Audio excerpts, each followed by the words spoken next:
It's true.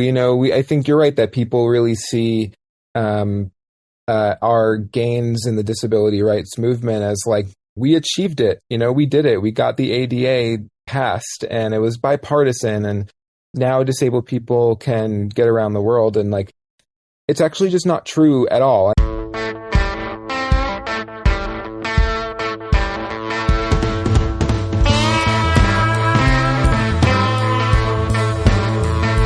Hey there, I'm Jesse Mayshark, and this is Headlights, Voices from the Progressive South. Headlights is a production of the Progressive South, a nonprofit media platform dedicated to amplifying progressive voices and values across the southern United States. Voices like Dom Kelly, the president and CEO of New Disabled South, which fights for the rights and interests of people with disabilities across our region. I had a great talk with him about their work and why it is especially necessary here in the South. That's coming up later in the episode, along with our arts and culture segment. We'll talk about a new exhibit opening in Charleston this weekend by an artist who lives and works in the South but brings a perspective from far away. But first, it's time for the news roundup. This week, we're talking about the Confederacy. I know. Really, the Confederacy? In 2025, we're still talking about something that hasn't existed in any legal way in 160 years, and that only existed for 4 years in the first place? Well, yes and no. Because as anyone who lives in the South knows, while the actual Confederacy may have ended with Robert E. Lee's surrender, its spirit and its symbols have never died. And when we talk about the Confederacy, we are never only talking about the Confederacy. The Confederacy as an idea, a set of beliefs and values, did not really begin in 1861, and it didn't end in 1865. Its central organizing principle and belief is that our society and economy should be based on a hierarchical system in which one set of people rule over and benefit from the labor of other lesser people. That's why its symbols, flags, and monuments have endured throughout the ongoing fights over civil rights and liberties ever since the Civil War. As many historians have documented, the explosion of Confederate statues across the South, and really across the whole country, went hand in hand with the creation of the Jim Crow order in the late 19th and early 20th centuries, as markers of the re-entrenchment of a white supremacist racial hierarchy. They surged again when that legal hierarchy was challenged in the 1950s and 60s by the Civil Rights Movement and the adoption of the Civil Rights Act and Voting Rights Act. In the subsequent decades, black leaders and other civil rights advocates across the South fought for removal of many of those symbols.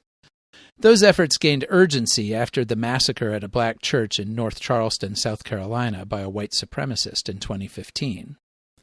A month later, a Confederate flag was removed from the South Carolina State House grounds. It had flown there since 1961, when it was erected in defiance of desegregation. According to the Southern Poverty Law Center, more than 100 Confederate monuments or flags were removed from public spaces over the 3 years after the North Charleston murders. Some of the most significant steps included the removal of Confederate statues in New Orleans and Richmond, and the redesign of the Mississippi state flag to remove a Confederate battle flag that had been embedded in its design since 1894. Under the Biden administration, Congress passed a law calling for the renaming of 7 U.S. military bases that had been named for Confederate officers. They were given new names in 2023. Most of these changes have been fiercely opposed by conservatives, particularly in the South, where legislatures have passed laws to make it difficult, if not impossible, to move or remove emblems of the Confederacy.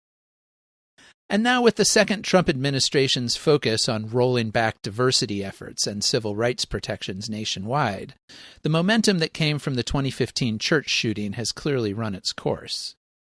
Pete Hegseth, Trump's defense secretary, has ordered the military base names that were just changed 2 years ago to revert to their former titles. Since Congress hasn't actually repealed that law, Hegseth is using a technicality to get around it, finding past service members with the same last names as the Confederate officers who were originally honored, and pretending that the restored names are for them. For example, Fort Bragg, a huge U.S. Army base in North Carolina, had been named for Braxton Bragg, a plantation and slave owner who was a general in the Confederate Army. In 2023, it was renamed Fort Liberty. This year, under Trump and Hegseth's orders, it has been renamed again as Fort Bragg, allegedly now for Roland Bragg, an Army paratrooper in World War II. But everybody understands the real purpose: the reinstallation of men who betrayed their country and fought to preserve slavery to a place of national honor. The administration has announced other steps in recent weeks. 2 Confederate statues in the Washington, D.C. area that had been removed are to be restored. One is a monument that had been removed from Arlington National Cemetery in 2023. It was commissioned in the early 1900s by the United Daughters of the Confederacy to decorate the then newly created Confederate section of the cemetery, which itself was controversial at the time. Created by sculptor Moses Ezekiel, a Confederate veteran, it is a large monument reaching 32 feet and topped by a figure of a woman intended to represent the South, with her face turned in that direction. Its base is decorated with figures representing Ezekiel's romanticized vision of the Civil War South, including a black mammy figure holding a crying baby as its white father heads off to battle, and a black slave in Confederate uniform loyally following his master to war. Ezekiel said he wanted the depictions to counteract what he said were lies about the South and slavery, and show that enslaved people were actually happy and loyal in their servitude. The base includes the inscription, "To Our Dead Heroes" by the United Daughters of the Confederacy. The statue was unveiled and dedicated by President Woodrow Wilson on June 4, 1914, the 106th anniversary of the birth of Jefferson Davis, President of the Confederate States of America. In 2017, after violence at the white supremacist Unite the Right rally in Charlottesville, Virginia, a group of descendants of Moses Ezekiel wrote an opinion piece for the Washington Post calling for the memorial to be removed from Arlington. They wrote, "Like most such monuments, this statue intended to rewrite history to justify the Confederacy and the subsequent racist Jim Crow laws. It glorifies the fight to own human beings, and in its portrayal of African Americans implies their collusion. As proud as our family may be of Moses's artistic prowess, we, some 20 Ezekiels, say remove that statue, take it out of its honored spot in Arlington National Cemetery, and put it in a museum that makes clear its oppressive history." In 2022, the Naming Commission that had been formed by Congress to consider Confederate names and memorials on federal property agreed with that assessment. The memorial was removed from Arlington the following year. And now it's apparently coming back. Hegseth announced earlier this month that he was ordering it restored to its place in the National Cemetery. In a social media post, he said, quote, "It never should have been taken down by woke lemmings. Unlike the left, we don't believe in erasing American history. We honor it." But of course, the statue, like most Confederate memorials, is itself a gross distortion of American history, presenting the romantic lost cause narrative propounded for generations by the United Daughters of the Confederacy. And in his announcement, Hegseth actually erased the statue's own history. He referred to it as, quote, "the Reconciliation Monument," suggesting that it had been built as a way to bring the nation back together after the Civil War. But the statue has been known as the Confederate Memorial ever since its unveiling. As historian Kevin Levin wrote on his Substack, Civil War Memory, quote, "Referring to this monument as a reconciliation monument is a willful act of deception, away from the fact that it is a celebration of slavery and of the Confederacy itself. There is nothing reconciliationist about it." The other statue the administration wants to bring back is a likeness of Albert Pike, a Confederate general from Arkansas who was also a writer and poet, and was one of the most prominent leaders of the Freemasons during the second half of the 19th century. It was the Freemasons who sought permission from Congress to erect a statue of Pike on National Park Service land in 1901, a decade after his death. It was granted on the condition that he be shown in civilian clothing and not a Confederate uniform. Nevertheless, the statue elicited controversy and opposition over the years, not least because of Pike's post-Civil War sympathies for the Ku Klux Klan and his often stated opposition to allowing Black Americans to vote or hold office. "The white race and that race alone shall govern in this country," he wrote. "It is the only one that is fit to govern, and it is the only one that shall." That history is why protesters on Juneteenth in 2020, in the aftermath of the murder of George Floyd by police in Minneapolis, pulled the statue down with ropes and chains.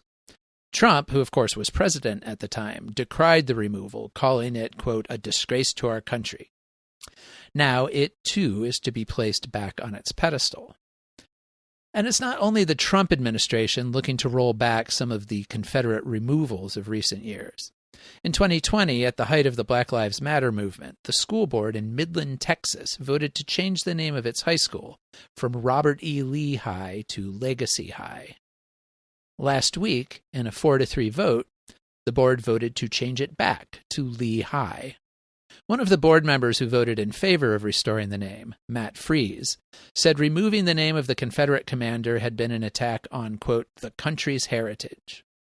What Fries didn't mention was why the school had been named for Lee in the first place. That didn't happen in 1861, or even 1901 like the Pike statue. It was in 1961, at the height of the Civil Rights Movement and the fight to end segregation. Midland was among the many Southern school districts that resisted integrating, not fully complying with a court order to do so until 1982. The name of the high school was part of that resistance. That's the actual heritage Fries was referring to, whether he intended it or not. A few months ago, I talked with the historian Kevin Cruz about politics in the South after the Civil Rights Movement. If you haven't listened to that episode, I very much recommend it. Link in show notes. He talked about the fallacy being circulated by some contemporary conservatives that the Southern strategy that brought white Southern voters into the Republican Party in the wake of the Civil Rights Movement didn't have anything to do with race or segregation, and that it certainly didn't mean that Republicans had become the party of Southern white supremacists. But if you look at the actions of our conservative leadership at the national and state levels, with their relentless defense of Confederate memorials and iconography, the real story is perfectly clear. For a long time, Southern defenders of the Confederacy would claim that paying tribute to the secessionist rebellion was about, quote, heritage, not hate. But those two things are inextricable. The Confederacy was created for the express purpose of maintaining white supremacy in perpetuity. It fought to preserve and expand a system of racial oppression and subjugation. Its legacy is the Ku Klux Klan and Jim Crow, the Birmingham church bombing and the murder of Martin Luther King Jr. and many others. Its heritage is hate, and the historical record is also clear. Confederate symbols and monuments have thrived in this country during moments of backlash against racial equality, during the Jim Crow era after Reconstruction, during the resistance to the Civil Rights Movement, and now during a decade-long recoil against the nation's first black president and a growing understanding of the nation's real racial history. As always, these monuments aren't really about the battles of the past. They're about the battles of the present.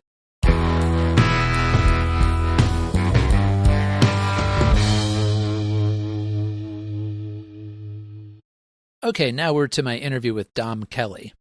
He is the co-founder, president, and CEO of New Disabled South, a nonprofit organization based in Atlanta. He's been organizing in the South since 2009, committed to building a progressive future for disabled people in the region. Dom is one of a set of triplets born with cerebral palsy and has been a disability advocate since he was 4 years old. We'll talk about that. Starting back when he was a young teenager, Dom and his brothers played around the world with their rock band, A Fragile Tomorrow, touring and collaborating with artists like Indigo Girls, Joan Baez, Toad the Wet Sprocket, and the Bangles, and releasing 6 records over 15-plus years. Just before retiring from music, Dom released a solo album, Everything Is Just Enough, in 2017. He previously served as a senior advisor and a founding staff member of Stacey Abrams' gubernatorial campaign, as well as a lead fundraiser and advisor for her voting rights organization, Fair Fight Action. He received a Master of Science in Nonprofit Leadership from the University of Pennsylvania's School of Social Policy and Practice, where he also received the Excellence in Social Impact Award. Additionally, he holds a bachelor's degree in music production and a master's degree in journalism. His writing has been published in Teen Vogue, The Hill, In These Times, and more. He lives in Atlanta with his wife Katie and their daughter Raheleh. He is, in other words, a very accomplished and energetic guy with great political instincts and a passion for disability rights. I really enjoyed our conversation. So, Seth, let's go to the tape. And I am very glad that Dom Kelly has taken the time to join us today. Thank you so much. I really appreciate it. Oh, thank you so much for having me on, and thank you for doing what you do. This is so needed, especially in the South. Yeah, there's a lot of things needed in the South, as we know. So I talked in the intro about your background as an advocate, and it says that really started when you were very young. Can you just kind of talk about that a little bit? What your background was growing up, how you became involved in advocacy work early on, and then kind of how that has evolved over time? For sure. So I kind of half joke when I say this, but my mom dropped my brothers and I in front of a room full of high school seniors and said, "You're going to tell your story. Good luck." And that was like kind of the start of how I became an advocate. And that's half true because we did, at 4 years old, get in front of a room full of high schoolers, high school seniors, and talk about our story. She was there with us. She didn't leave us there, but we were, empowered at a very young age, myself and my two triplet brothers, to talk about our own experience having cerebral palsy and what that meant for our lives. And, really her intention was like, you're going to learn how to tell your story because someone else is going to try to do it for you. And so that was really the start. And from there on, my brothers and I kind of started to just share about like who we were and our lived experience. And, that I think helped educate our peers. And we did that through elementary school and middle school. And that was just really, I think I kind of got bit by the bug a little bit at a very young age, just learning how to not only talk about my story, but then also how to be a self-advocate, because the other thing my mom was really good at was advocating for us, but she knew that she wasn't going to be able to be around us all day, every day. And so we learned how to say what we needed. In school, oftentimes teachers, or a lot of times substitute teachers, like we would have issues with getting our access needs met, or sometimes substitute teachers not believing that we were allowed to leave class 5 minutes early so that we could navigate the halls without, a big crowd to get to our next class. And, I learned how to like not argue in a way that was, I don't know, like I learned how to argue and for myself, for my needs. And the self-advocacy was a really big piece of that. So that started at a young age. And then my fraternal triplet brother died when we were 6 years old. And I think that really kind of, that experience, I think, was the thing that made me feel the most sure that this was what I wanted to do with my life in some way. And then over the years, that has shifted and changed with a career in music and incorporating the advocacy and with our music career, and all the different twists and turns my career has taken. Is this advocacy piece has always been a part of it in different ways, and that kind of led me to eventually like movement organizing and politics and where I am now. And this was, I know you're in Georgia now. Did you grow up in Georgia?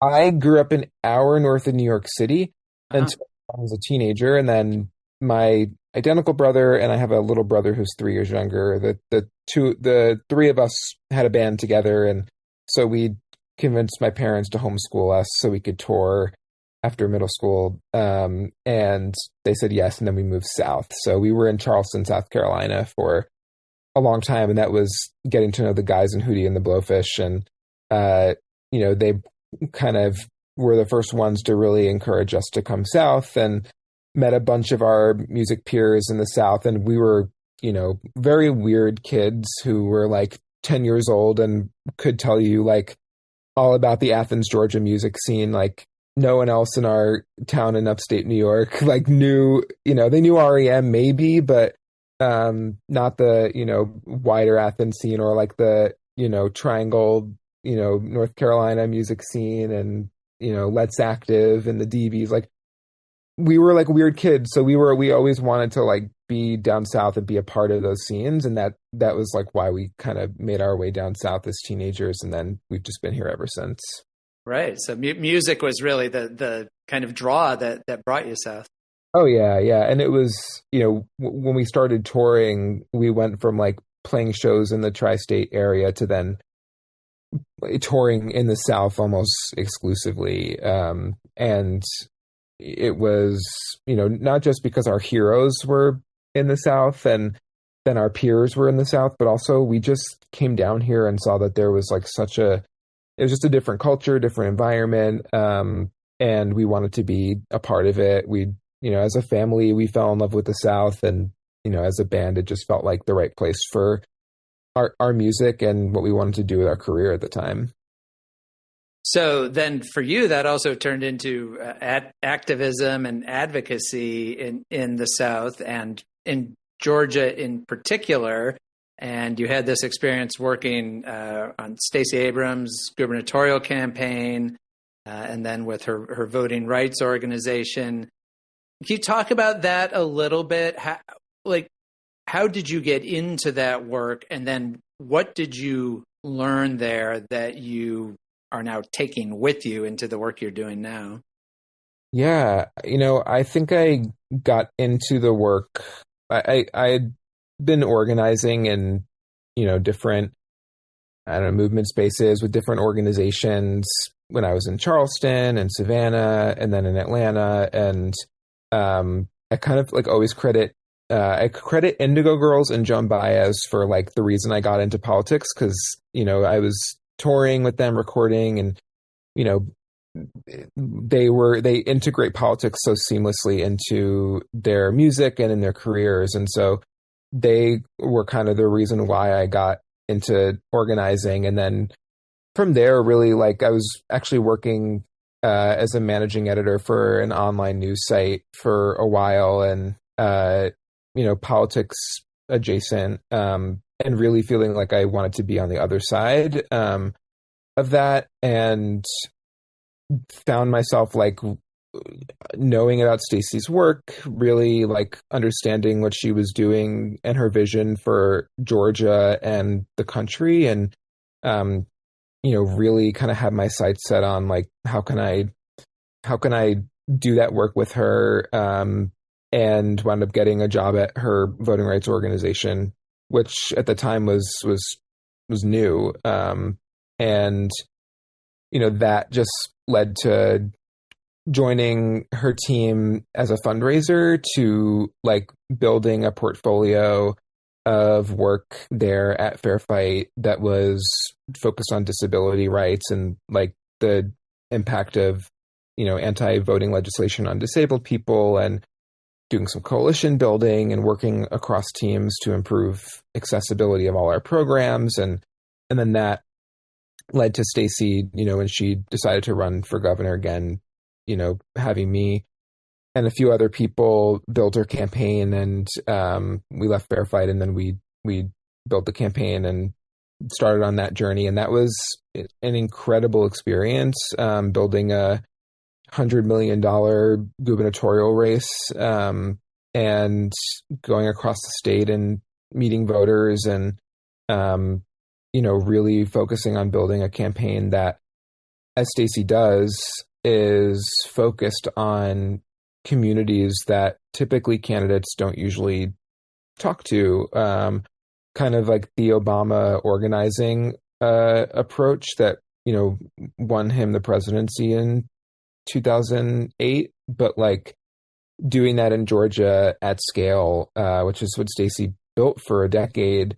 And we were able to do that for disabled folks, and built I think in campaign history, the first ever like full department focused on disability engagement and disability community engagement, and also first political campaign in history to have full-time sign language interpreters on staff. And we also had disabled people working across our departments, not just in the disability engagement department, which was also really a critical part of making sure that like not only were we reaching disabled voters, but that like disabled folks were a part of the work we were doing it in every way. So it was an incredible experience, and I had been working on the idea for New Disabled South since like end of 2019, and it was like end of 2021 when we launched the campaign, and that was when I was like, I think once the campaign's over, it's time to officially launch this, and kind of worked on it part-time on the side for most of 2020, for all of 2022 until November, and then, you know, jumped into New Disabled South full-time. And I think the work with Stacey really informed a lot of the work that we do at New Disabled South, and like a continuation, especially on the voting access side of like some of the stuff we did in Georgia for a few years. So yeah, talk about New Disabled South. It's a pretty big umbrella name. It obviously covers a wide area and a wide array of needs and interests. So what was your thought and goal in forming it? Just seeing a need for there to be focused on ongoing advocacy in the South? Yeah, it was definitely that piece that there needed to be not just the advocacy, but also just like an organizing strategy that was that connected the states in our region.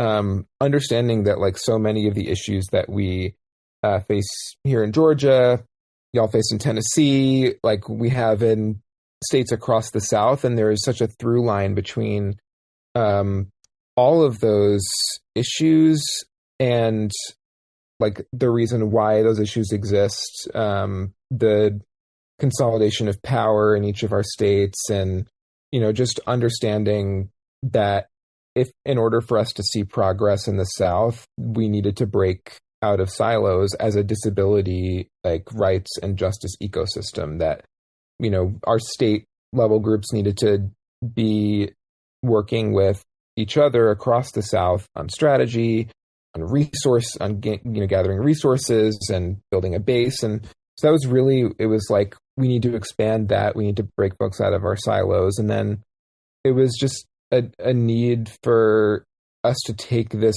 regional lens and have, you know, a narrative that is cohesive around not just like, you know, shifting the narrative around disability in general, which is a big piece of what we do, but also making sure people understand why disabled people live in poverty at twice the rate of non-disabled people, why disabled people in the South are more likely to be incarcerated, why they're more likely to be food insecure and housing insecure.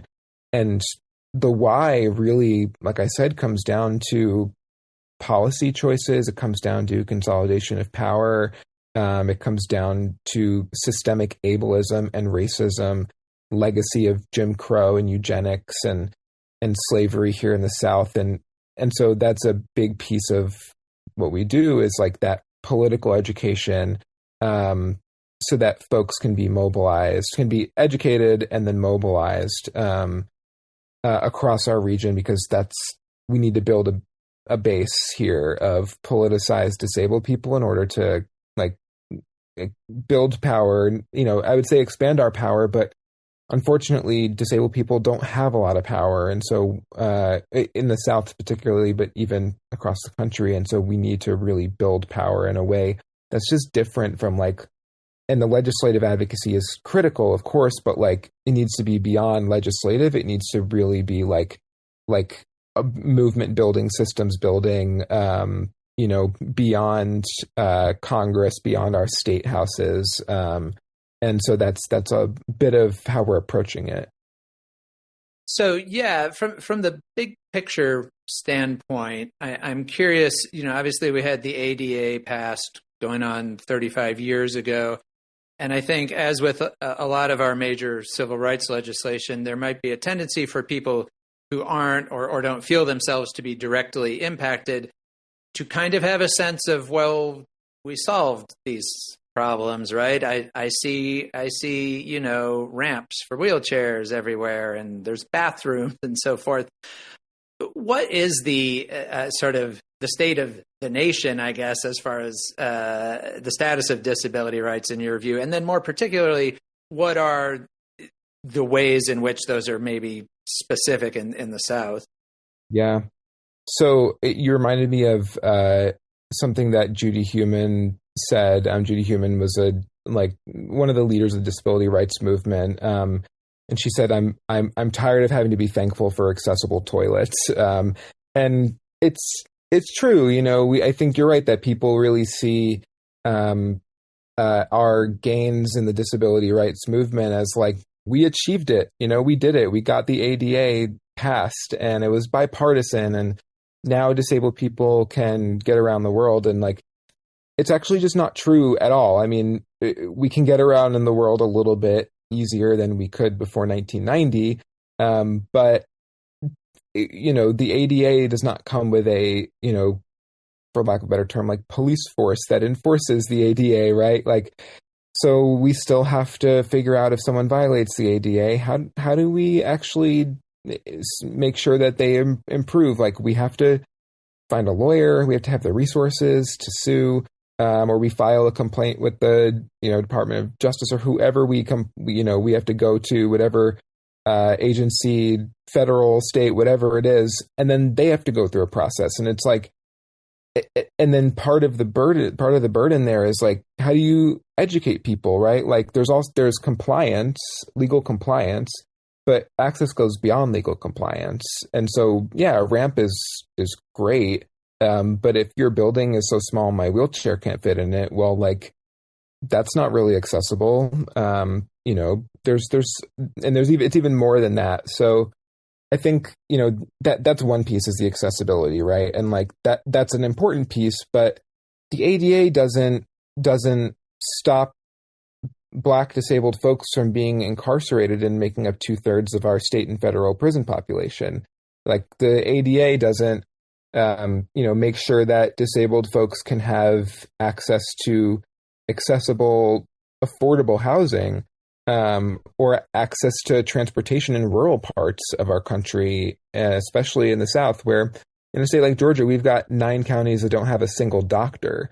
So if you're a disabled person and maybe you don't have a car because you can't drive your own car, and there's no public transportation infrastructure in most of these counties and here in Georgia, like, how do you get to the next county to go to a doctor, right? Like, the ADA doesn't solve for all of those issues. It doesn't solve for systemic ableism that like runs rampant, in this country, because country was built on systemic ableism, and like, you can't really legislate that. Just like you can't legislate, against racism. Like, there are things you can do, but ultimately it's a societal shift. It's a shift in thinking, and so on the legislative side, yeah, we need way more than the ADA.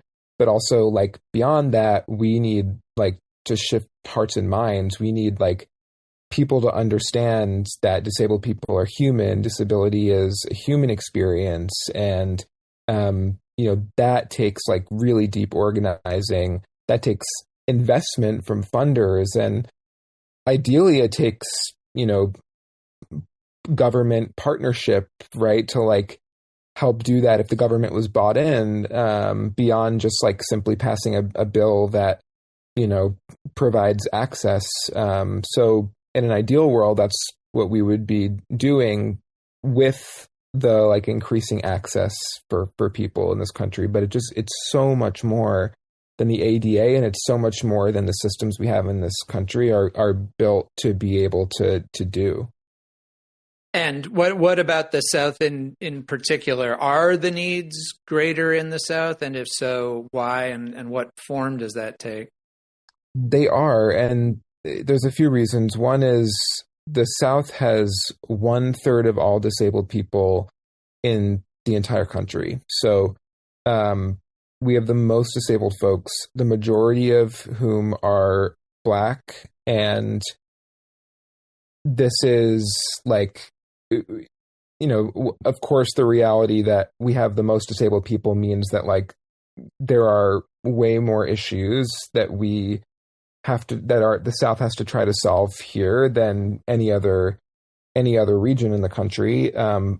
But also we have, like I said, the legacy of eugenics, of slavery, of Jim Crow, that all inform our policies and our systems today. Like when we talk about voting access, we've seen rampant disinformation around voting. We've seen rampant voter suppression across the South.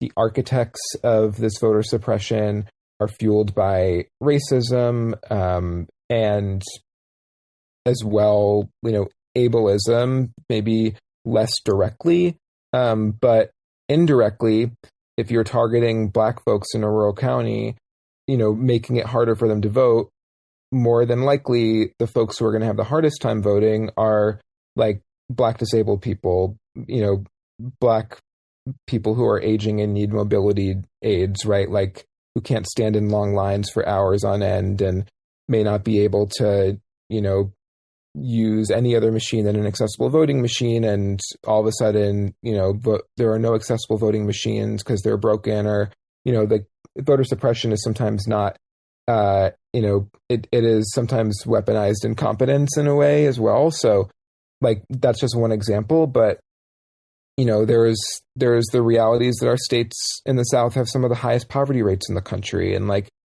that is almost always disabled people in some way are represented in our poverty rates, like disproportionately, whether they are disabled people who rely on disability or some other government benefit program, but like, or they're disabled people who don't have a diagnosis, who don't receive, any kind of government assistance to help them, and they can't afford, or they can't access a job that's higher paying, or they, can't work a full 40-hour week, or they have 3 kids and they're managing a chronic health issue. Like, that's not a unique situation. Like, you can go anywhere in the country and find that, but in the South, there's a reason why we have the highest rates of these kinds of stories than anywhere else in the country, because the people who have held on to power for so long don't have an interest in lifting people from poverty and don't have an interest to improving healthcare infrastructure. Otherwise, they would have expanded Medicaid, years ago. And so that there's all those issues that compound, and that's what makes the South really, I think, the focal point for these crises nationally, and also I think where there's the most opportunity to like see progress and build a movement, because people will be politicized when they are facing crisis and no one's there to help them. That's usually when people get kind of radicalized and realize they want to do something. Well, so you've been at this for a couple of years now. What are your major priorities and projects in 2025? And I'm also just curious how what's going on at the federal level is impacting all of this, because obviously we're seeing, you just mentioned expansion of Medicaid, and instead we're apparently going to see people thrown off of Medicaid, more rural hospitals in danger of closing, a lot of concern from people about education services and disability services in classrooms and schools. So what are your top concerns right now? Yeah, so my top concern right now is it's healthcare access, but even more broadly, honestly, it's survival. And that's actually really our strategy and our work this year. Like we did a lot of work on trying to save Medicaid from these cuts with a bunch of national organizations, and we've been building the organizing infrastructure and strategy to be able to like have survival be our focus this year and beyond. So we're not a direct service organization, but like having resource sharing being a part of our organizing strategy, making sure that if folks lose their Medicaid, they know where they can access healthcare, even trying to help kind of like build the infrastructure for like mutual aid work. And one of the ways we're doing that is there's what's called care webs, and they're like kind of mutual aid networks of folks, usually disabled folks, who give each other care in the absence of like getting a Medicaid in-home care waiver or something like that, or they can't afford a personal care attendant. We're working to help not just build those across the South, but also operationalize them and build an infrastructure for like a new system of care that is mutual. And so that is a part of our survival strategy, is to be able to help resource those and build those, or help, facilitate those kinds of networks. So that's a huge priority right now. We are doing some work on immigration defense. So there are, disabled migrants, especially those who have been detained, who are not getting their needs met, and so we're doing some work with some immigrant rights groups to do some organizing around that. That's an enormous priority for us this year. And then, we do a lot of work, and so all of it is continuing and is a priority. But I think the last piece for us right now is like thinking about elections ahead, and what could happen with those elections, assuming we still have I would say free and fair elections, but we haven't really had those in a while. But what are we doing now? We're doing some strategy right now to think about like what to prepare for midterm elections, making sure disabled voters are, we're thinking about their access needs, the ballot box, and legislation that might come that might impede that. And so that's part of our work as well. But the people organizing is really the key around survival, is really the key strategy for us right in this moment. All right. Well, I guess that's a good place to wrap it up. I know people can get more information about all of this on your website, which we will, of course, link in the show notes. And it's really impressive what you've put together. And thanks a lot for taking time to talk about it. Thanks for having me.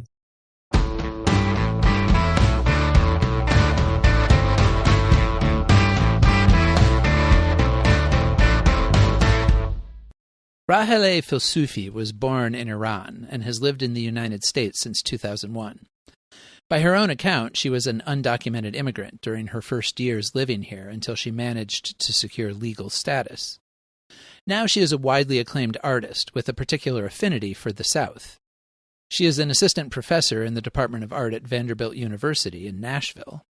And this weekend, on August 22nd, her latest exhibition opens at the Halsey Institute of Contemporary Art at the College of Charleston in South Carolina. Filsoofi works with ceramics and sound, dust paintings and video, to create works that speak to each other and seek to cross boundaries of place, culture, and history. The Halsey exhibition is called At the Edge of Arrival, which is a double-edged title.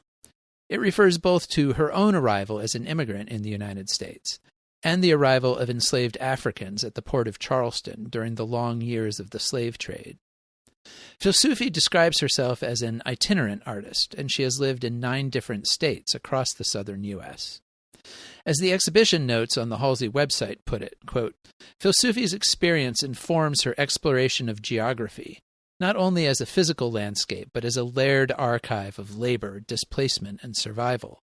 This exhibition is a poetic excavation, a mapping of arrival and absence, a listening for the sounds that persist in soil. The exhibition is on display through December 6th, so if you're going to be in Charleston, give it a look.